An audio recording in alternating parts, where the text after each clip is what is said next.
What's up everyone, and in today's video we're going to be checking out the CLOT Jordan 5 Low Jade. These came out back in May 2022, retail was $200, and if you really wanted these, they weren't too hard to get.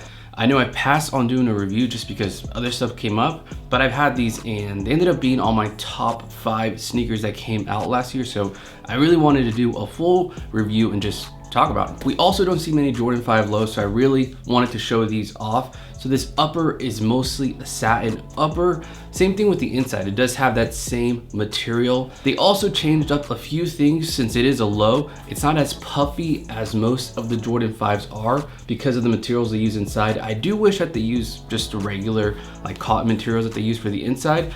Same thing with the tongue. It is a little bit puffy, but it's not as bad as it usually is. You also see those little jades right there all over the sneaker. I did replace the laces, so it originally came with red laces. I like the black lace look a lot better. And also it did have a little lace lock, but usually with my Jordan 5s, I remove the lace lock. These laces are also reflective, so if you see those little specks of white, that's reflective. Along with the Jordan 5 tongue, most Jordan 5 tongues are reflective. And these also glow in the dark. So this cage on the side and the sole of the shoe does glow in the dark. I don't know how well this black light will work. Yeah, you can see right there. In the back, we do see the CLOT logo, 23 on the side. I believe this is in the Chinese lettering. Black midsole. I love these like speckle fins. That's probably another reason why I love the Jordan 5, just because I love that look right there. And luckily there isn't any hidden leathers like they've had done in the past with a satin upper. I know they had an Air Force One that had a satin upper, and then if you removed it, underneath that would be a leather, but luckily this is just the same material on the entire shoe along with the inside. And I know the Jordan 5 model isn't super popular, also making it into a low. Probably a lot of the OGs just maybe might not be a fan because they did change the shape a bit. But me, just being a fan of lows and the Jordan 5, I really like these. One big issue that I did have with the materials is if you see right on the toe, this material just creases really bad. Like they look great when I took them out of the box. And since I'm talking about the box, let me show you the box. You do get a special box with this jade color. You could see right there on the toe, this is creased and it's just gonna stay like that. It's probably gonna get worse over time.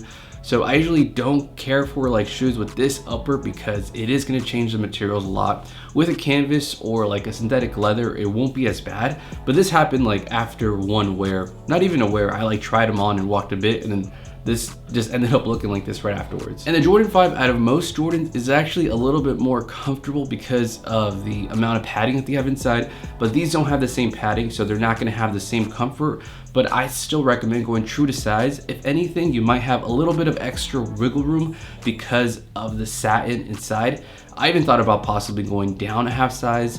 When I purchased these at the juice store, I actually won a raffle to purchase these. I overheard somebody say that they went actually half a size down, but I suggest sticking to your Jordan 5 size. Like I said, I went true to size. Everyone's foot is actually different, but after walking around these, if I went down half a size, I think it'd have been too small. My opinion is go true to size or just stick to your normal Jordan 5 size. But I believe the insole is removable.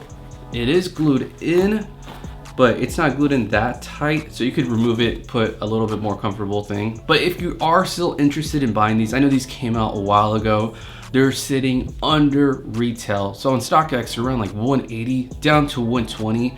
You could place a low bid and possibly like get a W there, or you could just buy it right now, and after fees and all stuff, it'll be close to retail. And like most Jordans, it is pretty pricey at $200. It is a collab.